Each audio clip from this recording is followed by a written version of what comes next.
সম্মানিত মুসলিম کرام আসসালামু আলাইকুম ওয়া রাহমাতুল্লাহ। আজকে রজব মাসের তৃতীয় খুতবা। আজকে আমরা আকিবাতুজ জিনা খতিরা অর্থাৎ জিনা বা অবৈধ যৌন কর্মের পরিণাম ভয়াবহ এ সম্পর্কে আলোচনা করব। আল্লাহ রাব্বুল আলামিন বলার এবং বুঝার তৌফিক দান করুক, আমিন। আমরা এই বিষয়ে গত জুমাতে কিছু আলোচনা করেছি কোরআনে কারিমের আয়াতে কারিমার আলোকে, যে জেনা হলো হারাম এবং কবিরা গুনার মধ্যে শামিল, এবং যে ব্যক্তি জিনাকে বৈধ মনে করে সে কাফের হয়ে যাবে, এবং জিনার এই পরিণাম খুবই ভয়াবহ, এটা দুনিয়া এবং আখেরাতে। তো আমাদের নবী মুহাম্মদ রাসূলুল্লাহ সাল্লাল্লাহু তাআলা আলাইহি ওয়াসাল্লাম ইরশাদ করেছেন, আন আব্দুল্লাহি ক্বালা সালতু রাসূলুল্লাহি সাল্লাল্লাহু আলাইহি ওয়াসাল্লাম আইয়ু যামবি আযামু ইনদাল্লাহ ক্বালা আন তাজআলা লিল্লাহি নিদ্দা ওয়া হুয়া খালাকাকা। আব্দুল্লাহ রাদিয়াল্লাহু তাআলা আনহু থেকে বর্ণিত, তিনি বলেন, আমি নবী করিম সাল্লাল্লাহু আলাইহি সাল্লামকে জিজ্ঞাসা করলাম যে আইয়ুজ জামবে আযামু ইনদাল্লাহ, যে আল্লাহ রাব্বুল আলামিনের নিকটে কোন অপরাধ সবচেয়ে বেশি ভয়াবহ। অপরাধ তো অনেক আছে, গুনাহ তো অনেকে আছে, সবচেয়ে কঠোর যে অপরাধ এইটা কোনটি? ক্বালা, রাসূল সাল্লাম উত্তরে বললেন, আন তাজআলা লিল্লাহি নিদ্দা ওয়া হুয়া খালাকাকা, যে আল্লাহ রাব্বুল আলামিনের তুমি সমকক্ষ মনে করবে।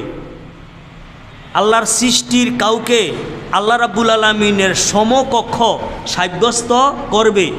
ওহুয়া খালাকাকা, অথচ আল্লাহ রাব্বুল আলামিন তোমাকে সৃষ্টি করেছেন। তো এখানে আল্লাহ রাব্বুল আলামিন জাত বা সত্তাগত, সিফত বা গুণগত, ফেল বা কর্মগত কোনো দিক দিয়েই সৃষ্টির মতন নহে।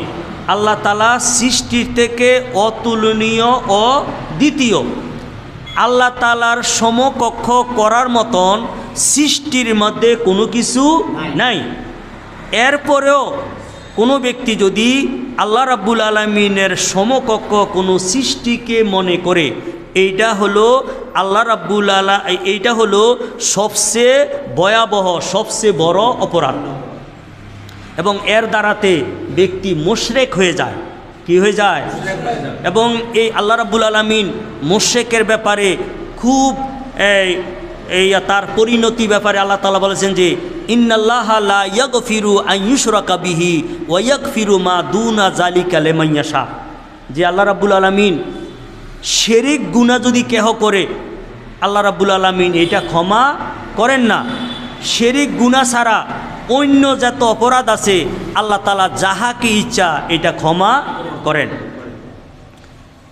কুলতু ইন্না যালিকা লা আজিম, তো আব্দুল ইবনে মাসউদ রাদিয়াল্লাহু বলেন যে হ্যাঁ, এইটা তো খুবই ভয়াবহ, যে আল্লাহর সমকক্ষ কাউকে মনে করা। কুলতু, আমি বললাম, সুম্মা আইয়ুন, এরপরে কোন অপরাধরা রয়েছে যেটা ভয়াবহ? ক্বালা আন তাকতুলা ওয়ালাদাকা তাখাফু আইয়াত আমা মাকা, যে তুমি তোমার সন্তানকে হত্যা করে ফেলবে এই ভয়ে যে সে যদি বেঁচে থাকে সে তোমার সাথে খাদ্য খাইব। কেউ একজন ব্যক্তি যদি যাহারা খাইতেছে, এই যে রিজিক দাতাকে আল্লাহ তাআলা, বাহ্যিকে যদিও আমরা দেখি আমাদের পিতা এবং মাতায়, আমরা কোনো অভিভাবকে আমাদেরকে ব্যবসা বাণিজ্য করে, কর্ম করে আমাদেরকে ঘরে আইনা মুখের মধ্যে তুলে দিতেছে, আসলে কি তিনি করতেছেন? বরং কি আল্লাহ রাব্বুল আলামিন করতেছেন। যেমন বাংলাদেশের জনগণ যে সময় স্বাধীন হয়েছে 7 কোটি মানুষ ছিল, অন্ধ 17 কোটি, আরে 17 কোটিকে ফারিছে না? তো ফারিছে যে জায়গা তো আগে ডি রয়েছে, বরং আরো কমছে। আরে বিল্ডিং হইয়া আরো কি কমছে না? কিন্তু মানুষ কি আগের থেকে কম খায় না বেশি খায়? তাহলে আল্লাহ রাব্বুল আলামিন রিজিক দাতা, যে কোনো একজন ব্যক্তি যদি এই ভয় করে যে সন্তানকে হত্যা করে যে এইটা যদি বাচ্চা থাকে তাহলে এইটা কই থেকে খাইব, আমি কেমনে খাবামো, নাউজুবিল্লাহ মিন জালিক। কুলতু সুম্মা আইয়ুন, তো আব্দুল ইবনে মাসউদ বলেন যে অতঃপর আমি বললাম যে এরপরে কোন গুনাহটা ভয়াবহ। কলা আন তাজানিয়া হালিলাতা জারেকা, যে তুমি তোমার প্রতিবেশীর স্ত্রীর সাথে জিনা করবে, এইটা একটা কি ভয়াবহ অপরাধ। হ্যাঁ, এইটা এখানে প্রতিবেশীর স্ত্রীর কথা বলছে কেন? তাহলে বোঝা গেল প্রতিবেশীর স্ত্রী ছাড়া অন্যের স্ত্রীর, এই অন্যের যদি কোনো মহিলা যদি হয় তাহলে এইটার সাথে কি জিনা করণ যাইব না। এইভাবে বলার পিছনে হেকমত হলো প্রতিবেশীর স্ত্রী, এইটাকে তোমার হক হইল প্রতিবেশীর হকরে রক্ষা করা। আর এইটার যদি অন্য কোনো বাহিরের কোনো লোকে তাহার সাথে অবৈধ সম্পর্ক করতে যদি আসে তাহলে তুমি বাধা দেওয়া তোমার হক, বাধা দেওয়ার কি তোমার দায়িত্ব। কিন্তু এইটা না করে তুমি রক্ষক বক্ষক হিসেবে ভূমিকা নিয়েছো। তুমি কি আর রক্ষক না তুমি? কারণ তোমার যে প্রতিবেশী তাহা এই একটা মহিলার তার মান সম্মান তার ইজ্জত এইটাকে রক্ষা করা তোমার কি দায়িত্ব। কিন্তু তুমি এই তোমার প্রতিবেশীর এই হকটাকে একদম কি করছো, হকুল্লা নষ্ট করছো, আবার হকুল এবাদত নষ্ট করেছো। এই জন্য রাসূলুল্লাহ সাল্লাল্লাহু তাআলা আলাইহি ওয়াসাল্লাম ওই হালিলাতা জারেকা তোমার প্রতিবেশীর স্ত্রীর কথা বলছেন। এটাও তো এইটা না প্রতিবেশীর স্ত্রী ছাড়া অন্য যে কোনো মহিলা অবৈধ কর্মকরণ যাব, নাউজুবিল্লাহ মিন জালিক। এই হাদিসটা বুখারী এবং মুসলিম শরীফের মধ্যে রয়েছে। আন আবি হুরায়রাতা আন্না রাসূল সাল্লাম قال লা ইয়াজনি জানি হিনা ইয়াজনি ওয়া হুয়া মুমিনু ওয়ালা ইয়াসরিকু সারিকু হিনা ইয়াসরিকু ওয়া হুয়া মুমিন। আবু হুরায়রা রাদিয়াল্লাহু তাআলা আনহু থেকে বর্ণিত যে রাসূলুল্লাহ সাল্লাল্লাহু আলাইহি সাল্লাম ইরশাদ করেছেন যে একজন জিনাকারী জিনা করে না, যে সময় সে জিনা করে ওই সময় সে মুমিন। অর্থাৎ একজন ব্যক্তি যে সময় জিনা করে তাহার ঈমানের মধ্যে ত্রুটি আসে। কি আসে? ঈমানের মধ্যে সে যদিও মনে করে কেহ দেখে নাই কিন্তু আল্লাহ দেখছেনি আর আল্লাহ দেখতেছেননি, তাহলে তো সে অন্য দেখাটাকে সে ভয় করে, কিন্তু আল্লাহ রাব্বুল আলামিন যে দেখতেছে এইটারে সে ভয় করে না, তাহলে তার ঈমানের মধ্যে ত্রুটি আসেনি। আরেকটা হইল এই জিনা করাটা এইটা তো গুনাহ, তাইলে গুনাহ করলে একজন ব্যক্তির ঈমানের মধ্যে ত্রুটি আসে যায়, সে মোমেনে কামেল থাকে না, পরিপূর্ণ মোমেন থাকে না। এই জন্য রাসূল সাল্লাল্লাহু আলাইহি ওয়াসাল্লাম বলছে যে একজন জিনাকারী জিনারত অবস্থায় সে মোমেন থাকে না। ওয়ালা ইয়াসরিকু সারিকু হিনা ইয়াসরিকু ওয়া হুয়া মুমিন, একজন চোর চুরি করা অবস্থায় সে মোমেন থাকে না। ওয়ালা ইয়াশরাবুল খামারা হিনা ইয়াশরাবুহা ওয়া হুয়া মুমিন, একজন ব্যক্তি এই মদ পান করার সময় সে মোমেন থাকে না। তো এইটার অর্থ কি? সে কামেল মোমেন থাকে না, পরিপূর্ণ মোমেন থাকে না। অথবা এই সমস্ত অপরাধগুলোকে যদি সে হালাল মনে করে, কি মনে করে? হালাল মনে করে, বৈধ মনে করে, তাহলে এই অবৈধকে বৈধ মনে করাটা এটা কি? এটা কুফরি। তাহলে সে কি থাকে না? মোমেন থাকে না। অথবা সে পরিপূর্ণ মোমেন থাকে না। যে কোনো সময় তার ঈমান এটার নরবর, যে কোনো সময় এই ব্যক্তি কাফের হয়ে যাইতে পারে। হ্যাঁ, এই হাদিসটা ইমাম বুখারী এবং মুসলিম রহমতুল্লাহ বর্ণনা করেছেন। আন আবি হুরায়রাতা ক্বাল ক্বালা রাসূলুল্লাহ সাল্লাল্লাহু আলাইহি ওয়াসাল্লাম সালাসাতুন লা ইউকাল্লিমুহুমুল্লাহু ইয়াওমাল কিয়ামাতি ওয়া লা ইউযাক্কিহিম ওয়া লা ইয়ানজুরু ইলাইহিম। আবু হুরায়রা রাদিয়াল্লাহু বর্ণিত, তিনি বলেন রাসূলুল্লাহ সাল্লাল্লাহু আলাইহি ওয়াসাল্লাম ইরশাদ করেছেন যে 3 ধরনের লোক, তাহাদের সাথে আল্লাহ রাব্বুল আলামিন কিয়ামতের দিন কথা বলবেন না। তাহলে কথা না বললে তো ভালো হয়েছে, কেউ কথা না কইলে তো রেহাই ফেলল না, কথা বলবেন না তো কি? আল্লাহ রাব্বুল আলামিন তাহাদের মেহেরবানি করার জন্য তাহাদের সাথে থাকবেন না। তাতে কি? যেমন দেখেন সন্তানের প্রতি রাগ কইরা পিতা মাতায় যদি কয় যে তোর সাথে আমি কথা কইতাম না, তাহলে এটা অর্থ কি? আরে পিতা এবং মাতায় যদি সন্তানের সাথে কয় যে তোর সাথে আমি কথা বলতাম না, তাহলে বোঝা গেল পিতা এবং মাতা কি অসন্তুষ্টি। তো ওই পিতা মাতার অসন্তুষ্টিতে আল্লাহ অসন্তুষ্টি, তাহলে এটা কি ভালো না খারাপ? খারাপ।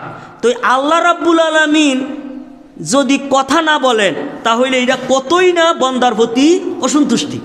অর্থাৎ কি আল্লাহ রাব্বুল আলামিন ওই 3 ধরনের বন্দাদের প্রতি আল্লাহ তাআলা কি অসন্তুষ্টি। ওয়ালা ইউজাক্কিহিম, এবং তাহাদেরকে পুতু পবিত্র করবেন না, অর্থাৎ তাদের গুনাহকে মাফ করবেন না। ওয়ালা ইয়ানজুরু ইলাইহিম, এবং তাহাদের দিকে দৃষ্টি দিতেন না, না দেখলে তো ভালা। আরে এই দৃষ্টি দিবেন না অর্থ কি? আল্লাহ রাব্বুল আলামিন তাহাকে করুণা করার জন্য, দয়া করার জন্য কি করবেন না? তাকাইবেন না। হ্যাঁ, এরপরে ওয়ালাহুম আযাবুন আলিম, তাহাদের জন্য রয়েছে কঠোর শাস্তি। তো এই 3 ধরনের লোক কারা? 1 নম্বর হলো শাইখুন জানিন, যে এই শাইখুন জানিন যে বৃদ্ধ জিনাকারী, বৃদ্ধ এখানে বৃদ্ধ হয়ে গেছে, এরপরেও সে জিনা করতেছে, তাহলে এইটা তার কতই না তার লোভ লালসা। যে একটা হইল যে যৌবনের তাড়নায় শয়তানের কুমন্ত্রণায় ঘটনাক্রমে সে একটা অপরাধ করে ফেলছে, কিন্তু এখন তো তার কি নাই, যৌবন শক্তি নাই, এরপরেও সে কি করলো? জিনা করলো। তাহলে এই ব্যক্তির এবং এই ব্যক্তির কিন্তু আযাব গজব বেশি। আচ্ছা, পরে আসতেছি আমরা। আরেকটা হলো মালিকুন কাজ্জাবুন, মিথ্যা শাসক বা রাষ্ট্রপ্রধান। আরে মিথ্যা তো এমনি খারাপ। একটা রাষ্ট্রপ্রধান বা এখানে যদি রাষ্ট্রপ্রধান অথবা কোনো শাসক সে যদি একটা মিথ্যা কথা বলে, তাহলে এই মিথ্যাটা পুরা রাষ্ট্রের জন্য ক্ষতিকর। একজনের মিথ্যাটা কয়জনের উপরে পড়ে? কারণ একজন রাষ্ট্রপ্রধান রাষ্ট্রের যতগণ জনগণ আছে সবারই কি তিনি অভিভাবক। তো একজন অভিভাবককে মিথ্যা কথা বলাটা পরোক্ষভাবে একটা রাষ্ট্রের যতজন সদস্য আছে সবাই মিথ্যার সাথে জড়িত হয়ে যাওয়া।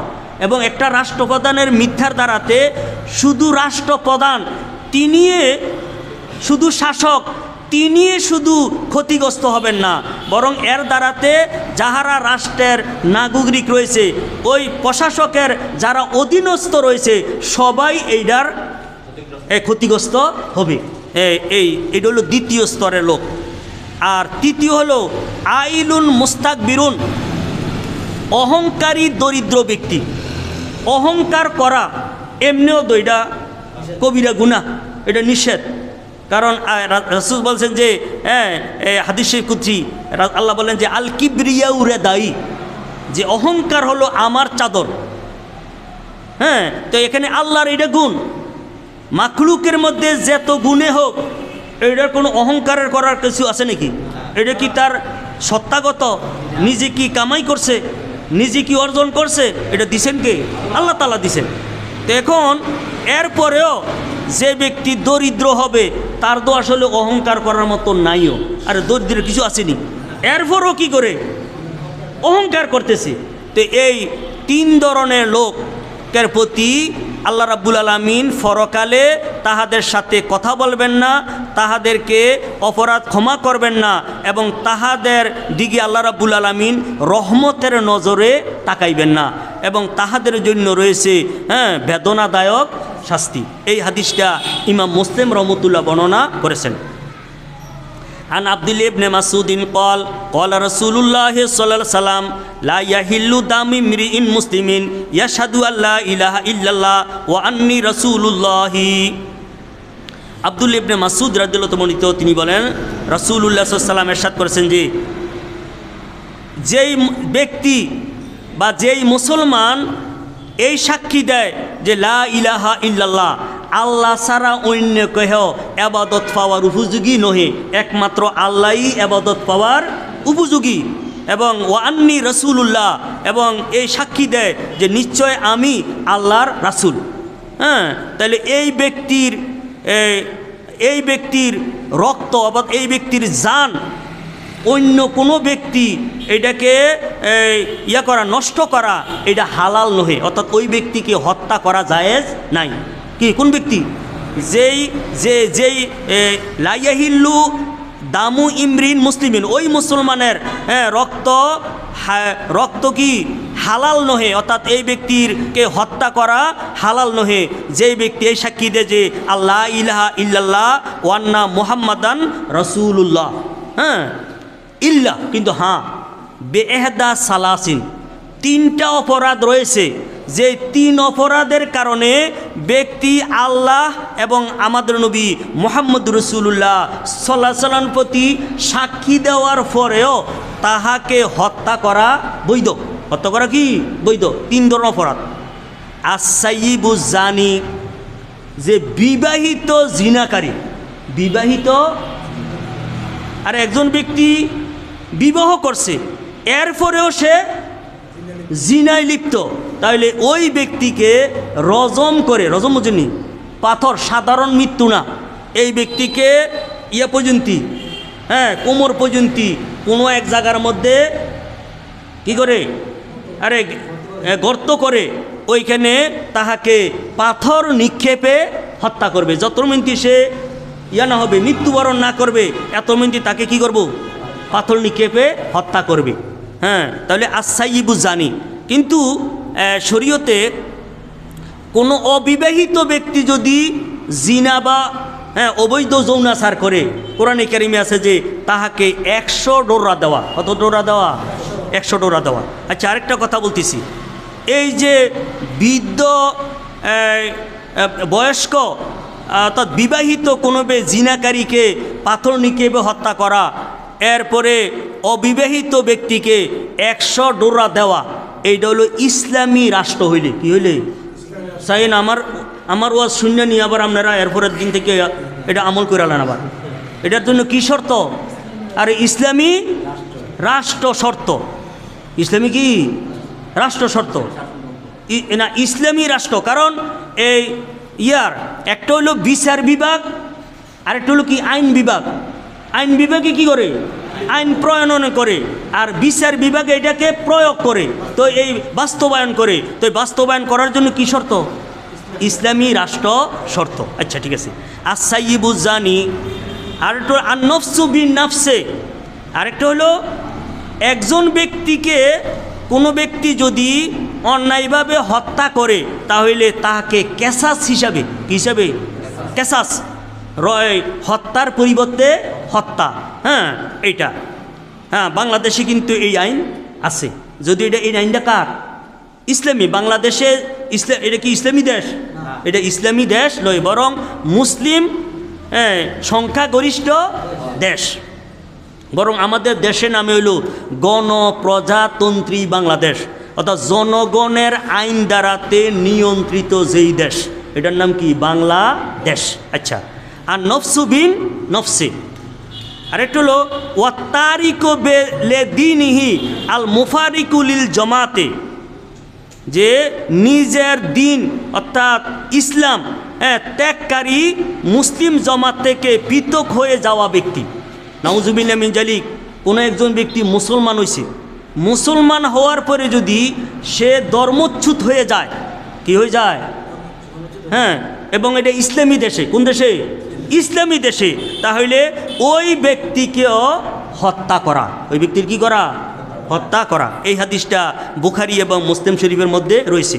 তাহলে জিনা বা এই অবৈধ যৌনাচার এটা কতই না ভয়াবহ, যে কোনো বিবাহিত ব্যক্তি যদি এই অবৈধ যৌনাচার করে তাহলে শাস্তি হিসাবে ইসলামে কি?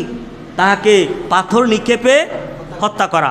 আর অবিবাহিত ব্যক্তি যদি এই অবৈধ কর্ম করে তাহলে তাকে 100 ডোরা দেওয়া। আনি বিনে উমারা আন্না রাসূল সাল্লাম কালা আয-জানা ইউরিসুল ফাকর, রাওয়াহুল বাইহাকি।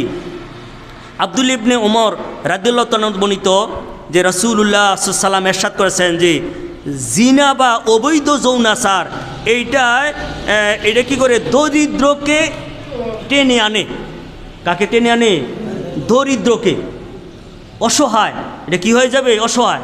আসলে ঠিকই এখানে আরেকটা জিনিস, এই হাদিসটা কিন্তু ইমাম বাইহাকি রহমতুল্লাহ বর্ণনা করছেন। দেখা গেছে যারা অবৈধ যৌনচার করে তাহারা শুধু সমাজের মধ্যেই শুধু তাহারা থাকে না, আর লাঞ্ছিত থাকে না, বরং নিজ পরিবার এবং কি নিজ স্ত্রীর কাছেও, নিজ স্ত্রী কি কারণ অপরের খাতার মধ্যে লেখিয়া কালি শেষ করে লাইছে, নিজের খাতার মধ্যে লেখার মতন আর কালি নাই। তাহলে দেখা গেছে এই এই কেউ এর থেকে আর ফকির আসেনিও, যে ব্যক্তি নিজের কি স্ত্রীর কাছেও সম্মান নাই, জায়গা নাই, তাহলে এর থেকে তো মনে হয় লাঞ্ছনা কেউ আর আসেনি। এই যে বর্তমানে এই যাহারা করে, আরে সুইসাইড, আত্মহত্যা করে, আত্মহত্যার একটা বিরাট অংশ হইল যে সে স্ত্রীর কাছে যাইয়া সে কি লাঞ্ছিত। এটা হয় কেন? এটা হওয়ার পিছনে বড় কারণ এটা হলো মদ, এই মদ সেবনের, মদ আছে না, মদ, হিরোইন, এগুলোকে সেবন করার কারণে, আর একটা হলো অবৈধ যৌনাচারের কারণে। এবং আরেকটা জিনিস যে এই যে শাহওয়াত, মানুষের যে রয়েছে যে যৌবন শক্তি, এইটা আল্লাহ রাব্বুল আলামিনের বড় এক নেয়ামত। এই নেয়ামত ওই ব্যক্তির মধ্যে সবচেয়ে বেশি আছে যেই ব্যক্তি যত বেশি আল্লাহ তাআলার তাকওয়াদার। আম্বিয়ায়ে কেরাম তাহাদের থেকে বড় তাকওয়াদার আসেনি? নাই।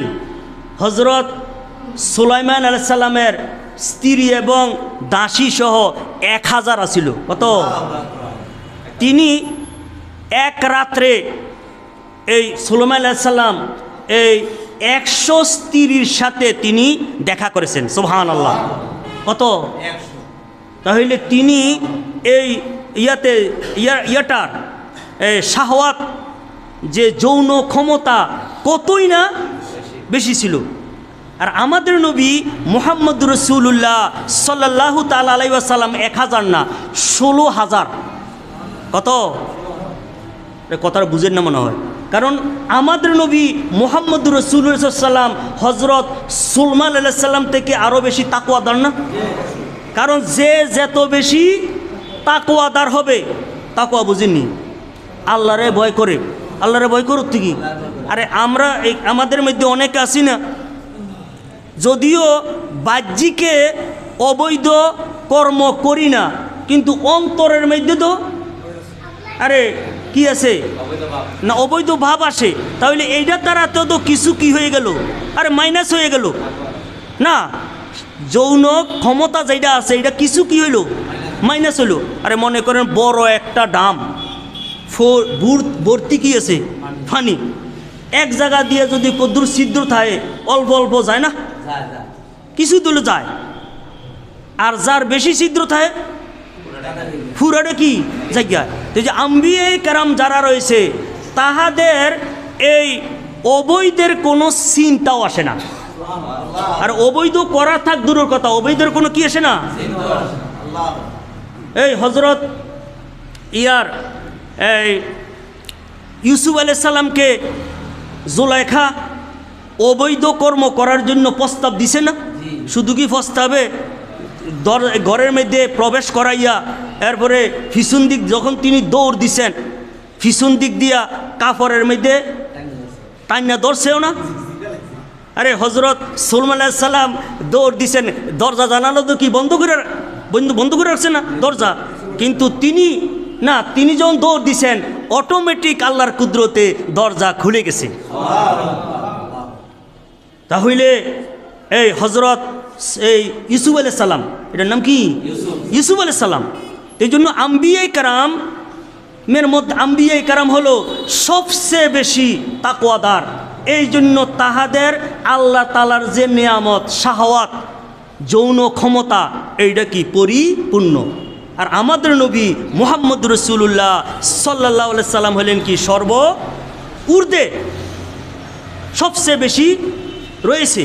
কিন্তু হ্যাঁ, হযরত সুলাইমান আলাইহিস সালাম 1000 রাখছে, আর আমাদের নবী মুহাম্মদ সাল্লাল্লাহু আলাইহি ওয়াসাল্লামের কন্ট্রোলিং পাওয়ার যে কত মহান, যে 1000 না, কয়জন, 9 জন বা 11 জন, কিন্তু এর মধ্যে একজন ছাড়া বাকি সবাই হলো কি সাইয়েবা, যাহারা কি ওই একবার বা দুইবার তাহাদের বিবাহ হয়ে গেছে, তাহাদের যৌবন শক্তিও নাই।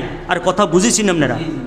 কিন্তু রাসূল সাল্লাম এত শাহওয়াত, যৌন ক্ষমতা থাকার পরেও কিভাবে এইটাকে কন্ট্রোল করে রাখছেন, এইটা আমাদের নবী মুহাম্মদুর রাসূল সাল্লামের মহান এক শান, মহান একটা কি শান। আচ্ছা, দেখুন এর মধ্যে এই একটা আমি আমল দিতেছি, যাহাদের যৌন ক্ষমতার মধ্যে দুর্বলতা রয়েছে, এটা কিভাবে কাটাইব? আমরা তো অনেক ওষুধ বড়ি খাই, কিন্তু হ্যাঁ, এর থেকে বড়, সবচেয়ে বড় ওষুধ যেটা, এটা হলো আজকের থেকে আপনি আল্লাহকে ভয় করা বেশি করেন, বেশি ইবাদত করেন, বেশি জিকির আজকার করেন, অন্য কোনো ওষুধ খাইতে হতো না। অটোমেটিক আল্লাহ রাব্বুল আলামিন আপনার মধ্যে শাহওয়াত, যৌন ক্ষমতার যেই আল্লাহ তাআলার নিয়ামত, এটা অটোমেটিক হয়ে যাবে। হ্যাঁ, অটোমেটিক হয়ে যাবে। কিন্তু দেখা গেছে যে একটা লোক চেহারা এত কোনো মোটা না, একবারে হ্যাংলা ফাতলা, কিন্তু দেখা গেছে এই ব্যক্তির 3 স্ত্রী আছে আর 4টা আছে। কেমনে? এগুলো হইল অন্য কোনো ওষুধ বড়ির শারীরিক বাহ্যিকের ক্ষমতা না, এইটা হলো তাকওয়ার ক্ষমতা। কিসের ক্ষমতা? তাকওয়ার ক্ষমতা। আচ্ছা, তাইলে এখানে আমাদের নবী মুহাম্মদুর রাসূলুল্লাহ সাল্লাল্লাহু আলাইহি সাল্লাম বলেছেন যে আয-জিনা ইউরিসুল ফাকরা, জিনা এটা, হ্যাঁ, এখানে দারিদ্রতাকে এইটা কি করে, এটা নিয়ে আসে। এটা শুধু খালি হাতে আসে না, এটা কারে নিয়ে আসে? দারিদ্রতাকে নিয়ে আসে। তো দারিদ্র কি? অপমান, লাঞ্ছিত। এবং হইতে শেষ পর্যন্ত দেখা গেছে যে হ্যাঁ, স্ত্রী 2-1 ফিরে আউনের ভরে আর আইয়ে না, এই তার কি নিজ বাড়িতে, আরে বাপের বাড়িতে কি চলে যায়। এটার কারণটা কি? মেন কারণ যেটা, এটা হলো জেনা, অবৈধ যৌনাচার। এরপরে দ্বিতীয় কারণ যেটা, এটা হলো মদ, অবৈধ কর্ম, হ্যাঁ, অবৈধ যে মাদকাসক্তি, এটা কি খুবই কি ভয়াবহ, খুবই কি। আমি এখানে ইয়েতে পাইলাম অনেক দেশের মধ্যে এই যে যাহারা করে এই অধিক পরিমাণে মদ পান করে, ওই সমস্ত পুরুষরা বিবাহ করে না, বিবাহ লাগে না, বিবাহ কি লাগে না। যাক, এইটা এক ভালো, কারণ এই বিভাজন না করে এটা ভালো না। আর এটা তো ভালো। কীভাবে ভালো? যে একটা মেয়েকে বিবাহ করে গড়াইন না, সে নিজেও লাঞ্ছিত হয় আর একটা মেয়েকেও লাঞ্ছিত করে। নাউজুবিল্লাহ মিন জালিক।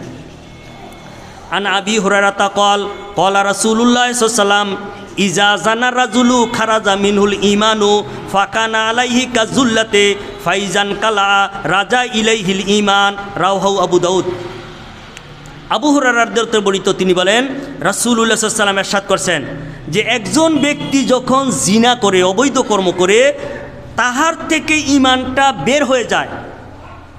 ফাকানা আলাইহি কাজুল্লাতে, ওই তার ঈমানটা এমনভাবে বের হয়, এইটা থাকে একটা মেঘমালার মতন, আর একটা জিনিস উপরে থাকে যেরকম কাজ জুল্লাতে, হ্যাঁ, এখানে ছায়ার মতন অবস্থান করে।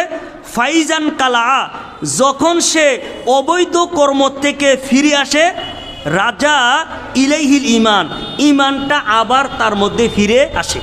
ওই যে তাহলে পূর্বের যে হাদিসটা, যে রাসূল বলছে যে হ্যাঁ, লা ইয়াজনি জানি ওহুয়া হিনা ইয়াজনি ওহুয়া মুমিন, একজন ব্যক্তি জিনাকারী অবস্থায়, জিনা করা অবস্থায় সে মোমেন থাকে না। মোমেন কি থাকে না? তো মোমেন থাকে না তো কি, তাহার ঈমান, এটা এটা একটা নিয়ামত, এমন এক দৌলত, সম্পদ।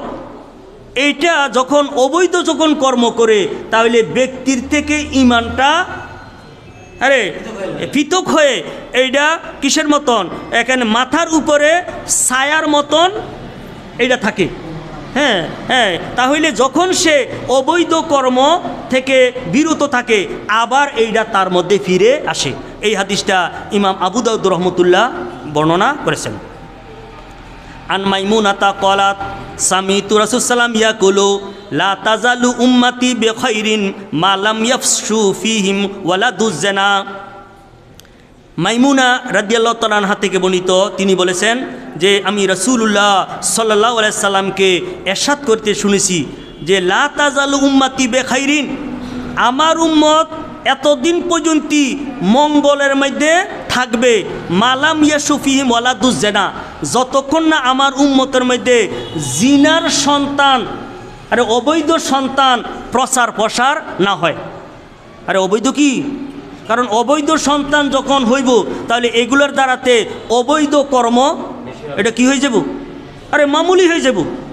আমি গত জুমাতে বলছি না যে পৃথিবীর মধ্যে যত অঘটন ঘটাইছে, বিশেষভাবে আম্বিয়ায়ে কারামের সাথে যারা বেয়াদবি করছে তারা সবাই কি অবৈধ সন্তান। এবং বর্তমানেও দেখবেন যাহারা আমাদের নবী মুহাম্মদুর রাসূলুল্লাহ সাল্লাল্লাহু আলাইহি সাল্লামের শানের মধ্যে কটূক্তি করে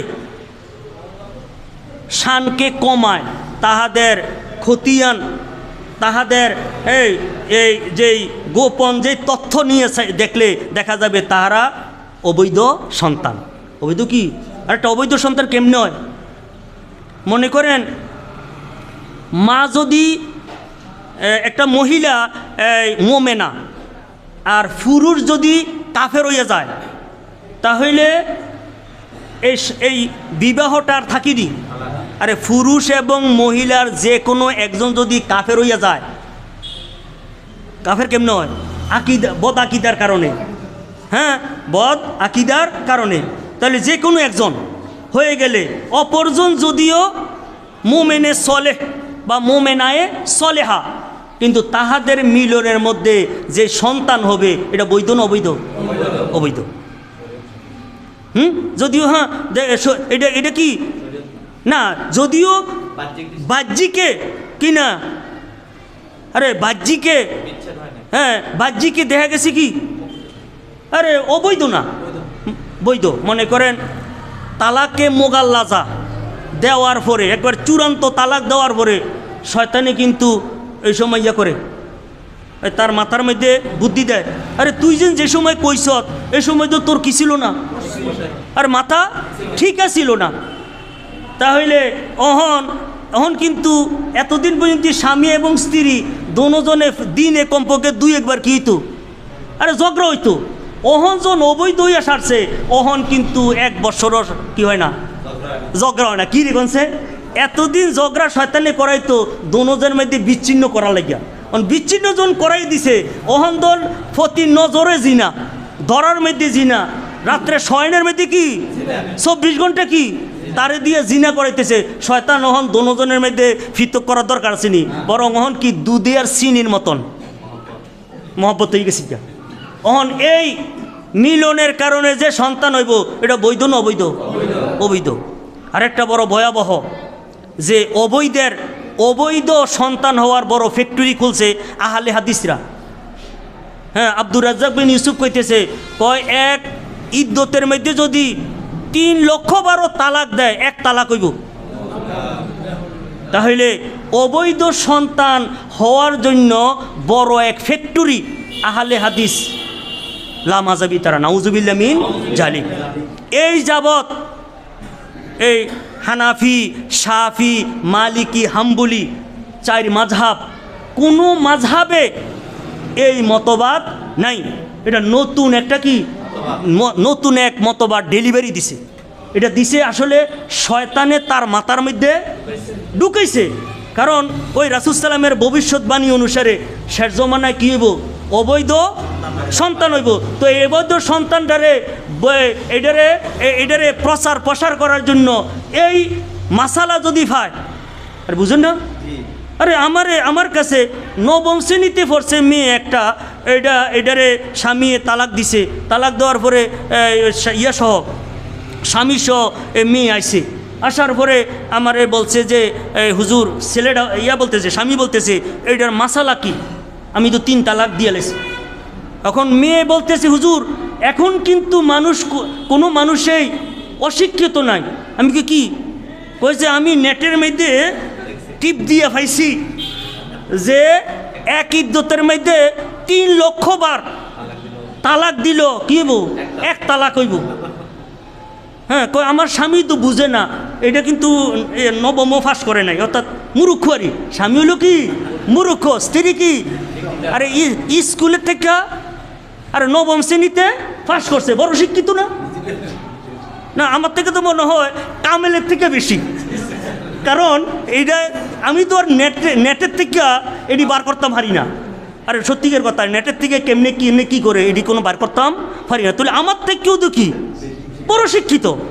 তাহলে হ্যাঁ, বুগুল মুফতি নাকি? হ্যাঁ, তো বুগুল মুফতি তাহলে এই যে রাসূল সাল্লামের ভবিষ্যৎবাণী যে আমার উম্মত এতদিন পর্যন্ত মঙ্গলের মধ্যে থাকবে যতদিন পর্যন্ত আমার উম্মতের মধ্যে অবৈধ সন্তানের কি না হয়, প্রচার প্রসার না হয়। ফাইজা ফাশা ফিহিম ওয়ালাদুজ্জানা ফাওশাকা আইয়া উম্মাহুমুল্লাহু বিআযাব। তোরা বলছেন, রাসূল বলেন যে আমার উম্মতের মধ্যে যখন অবৈধ সন্তানের যখন কি হবে, বৃদ্ধি হয়ে যাবে, তাহলে আল্লাহ রাব্বুল আলামিন তাহাদের মধ্যে ব্যাপকভাবে আযাব বা শাস্তি দিবেন। নাউজুবিল্লাহ মিন জালিক। কেন? কারণ অবৈধ সন্তান ওলাদু জেনা যখন হবে, তাহলে তাহাদের দ্বারাতে অবৈধ কর্ম কি হবে, প্রসার প্রসার হবে। তাই অবৈধ কর্ম করার কারণে এই আল্লাহ তাআলা রাগ করে, হ্যাঁ, জাতির প্রতি আমভাবে কি করবে, বুঝিনি আরে ব্যাপক। আরে কিছু কিছু রোগ আছে এটা ব্যক্তি নিজের মধ্যে সীমিত থাকে, আর কিছু কিছু রোগ আছে এইটা একটা সমাজ, আরটা কিছু আছে দেশ, কিছু আছে কি পুরা জাতি। তো করোনা এটা নাকি আবার আইতেছে, জানেননি? আমরা কিন্তু তো খুব ওই লোহারে বলে কামারে না, কামারে যদি ফিডে কি কয়, যেই সেই। আমরা কিন্তু করোনার সময় আরে কিছু ফাপ থেকে বিরত ছিলাম না, আবার কি করছি, আগের জায়গাতে গেছি গিয়া। এইটা বলে আরো নতুনভাবে যেটা আইতেছে, হ্যাঁ, নতুন দুলাই হিসেবে আইতেছে, এটা অনেক ভয়াবহ, অনেক কি বুঝেন না, নতুন দুলা তো সাইডে যাই। হ্যাঁ, তো এই জন্য এই করোনা যে আইছে, এমন কোনো দেশ, এমন কোনো গ্রাম ফাড়া বাধা ছিল নি, সবার কাছে আইসিনি। এইটার কারণ হলো এই কোনো জাতির মধ্যে যদি জেনা ব্যভিচার যদি বেড়ে যায়, তাহাদেরকে শায়েস্তা করার জন্য আল্লাহ রাব্বুল আলামিন আমভাবে ব্যাপকভাবে আযাব দেন। নাউজুবিল্লাহ মিন জালিক। এই হাদিসটি ইমাম আহমদ রহমতুল্লাহ বর্ণনা করেছেন।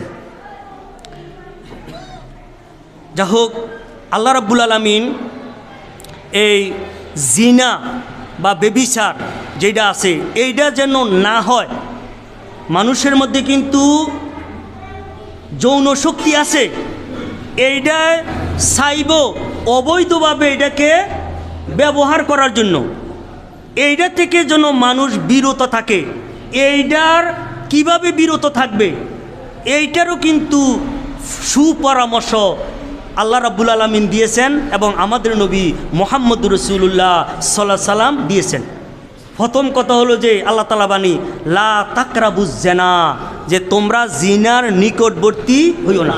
এটা হলো কি সংক্ষেপ কথা। তো এই জিনার নিকটবর্তী কেমনে হয়? জিনা করার প্রতি যেটা কি করে পরশোনা দেয়, এইটা হয় দেখার মাধ্যমে, শোনার মাধ্যমে, স্পর্শের মাধ্যমে। এই জন্য আল্লাহ রাব্বুল আলামিন কোরআনে কারীমের একাধিক স্থানের মধ্যে যে আমরা যারা মোমেন পুরুষ রয়েছি, আমরা যারা মোমেনা মহিলা রয়েছি, তাহাদেরকে পরামর্শ দিয়েছে যে চক্ষু এইটাও কিন্তু তোমাদেরকে জিনার প্রতি ধাবিত করে। এই জন্য জিনা হওয়ার যে উপলক্ষ যেটা আছে, হ্যাঁ, এইটাকে যখন তোমরা দেখবা, এই চক্ষুটাকে মাইরা লইবা। এটা শাটার, কেউ দেখছেন না? যদি কোনো আসে, আরে কোনো হাঙ্গামা আসে, কোনো ইয়েটি আসে, এই না ইয়া জর্তু বানাইছে, এটার থেকে বাঁচানোর জন্য কি করে শাটারটারে টান দিয়ে না, দরজাটারে কি বন্ধ করে দেয়। তো এই জন্য চক্ষু এটা খুবই দরকার। এইটা ছাড়া পথ চলার মতন কোনো ব্যবস্থা ছিল নাই। কিন্তু হ্যাঁ, জ্বর তুফান যখন চলে আসবে, অবৈধটা যখন কাছে আসবে, তোমার এই চক্ষুটাকে হেফাজত করার জন্য আমি তো 2টা শাটার দিছি। কি দিছে? আরে চোখের ফাতা আসেনি, এটি কি? এটি শাটার। তো এই শাটারটারে কি করিলিও, সাময়িক এটারে বন্ধ করে লিও। জ্বর তুফান যেটি আছে, অবৈধ যেটা আছে, শাটারটারে বন্ধ করলে আর কি হবে না, জ্বর তুফানে তোমারে পাবে না। অবৈধর প্রতি আসক্তি তোমার মধ্যে আসবে না। এই জন্য আল্লাহ রাব্বুল আলামিন মেহেরবানি করে এই মোমেন ফুরুষ যারা রয়েছে তাদেরকে আল্লাহ তাআলা বলেন, কুল্লিল মুমিনিনা ইয়াগুদ্দু মিন আবসারিহিম ওয়া ইয়াহফাজু ফুরুজাহুম যালিকা আজকা লাহুম ইন্নাল্লাহা খাবীরুম বিমা ইয়াসনাউন। এটা সূরা নূরের 30 নম্বর আয়াত। আল্লাহ তাআলা আমাদের নবী মুহাম্মদুর রাসূলুল্লাহ সাল্লাল্লাহু আলাইহি সাল্লামের মাধ্যমে আমাদেরকে বলেন, এই দেখেন শরীয়তের অনেক বিধান সরাসরি আল্লাহ কয় না, কার মাধ্যমে কয়? কি রে? এই আমরা যেন শরীয়তের বিধান বুঝতে শুধু কোরআনের প্রতি আমরা মুখাফিকি না হই, বরং এইটা বুঝার জন্য আমাদের নবী মুহাম্মদুর রাসূলুল্লাহ সাল্লাল্লাহু আলাইহি সাল্লামের জন্য সাহায্য নেই, শরণাপন্ন হই। এই জন্য বলছেন, কুল, হে নবী আপনি বলেন, লিল মুমিনিন, হ্যাঁ মোমেন পুরুষদেরকে, ইয়াগুদ্দু মিন আফসারিহিম, তাহারা যেন তাদের দৃষ্টিকে সংযত রাখে, হ্যাঁ ওয়াইয়াহফাজু ফুরুজাহুম, এবং তারা যেন তাহাদের লজ্জাস্থানকে হেফাজত করে। যালিকা আসকালাহুম, এইটি তাদের জন্য সবচেয়ে বেশি, এটা কি পবিত্র। ইন্নাল্লাহা খাবীরুম বিমা ইয়াসনাউন, নিশ্চয় আল্লাহ রাব্বুল আলামিন তাহারা যাহা করে এই ব্যাপারে আল্লাহ রাব্বুল আলামিন অবহিত। এই আমরা যাহাই করি, দরজা জানালা বাড়ি দিয়া, এই যাহাই করি, বাহ্যিক মানুষের চোখের অন্তরালে কোনো কিছু করতে পারি, কিন্তু আল্লাহ রাব্বুল আলামিনের অন্তরালে কিছু করা যায়? কোরআনে এসেছে আল্লাহ তাআলা বলেন, তোমরা চোখের যে খেয়ানত করো, চোখের খেয়ানত বুঝিনি, সাইয়ে রয়েছে দেখাইতেছে আরেক দিকে, আসলে দেখতেছি কি আরেক দিকে, গোমরা দিয়ে সাইয়ে রইতেছে। আল্লাহ বলেন, ইয়ালামু খায়নাতাল আয়ুনে ওমা তুকফি সুদূর, যে চোখে তোমরা যাহা খেয়ানত করো এইটাও আল্লাহ জানেন, অন্তরের মধ্যে যেটা গোপন করে রাখছো এইটাও জানেন। এই জন্য আল্লাহ বলে যে ইন্নাল্লাহা খাবীরুম বিমা ইয়াসনাউন, নিশ্চয় আল্লাহ রাব্বুল আলামিন তোমরা যাহাই করো আল্লাহ রাব্বুল আলামিন এই ব্যাপারে অবহিত। যাই হোক, আমরা আরও পর্যায়ক্রমে এই অবৈধ যৌনচার সম্পর্কে আমরা আলোচনা করব। আল্লাহ রাব্বুল আলামিন আমাদেরকে যে অবৈধ যৌনাচারের মতন ভয়াবহ থেকে আল্লাহ তাআলা আমাদেরকে হেফাজত করুক। ওমালে বালাক।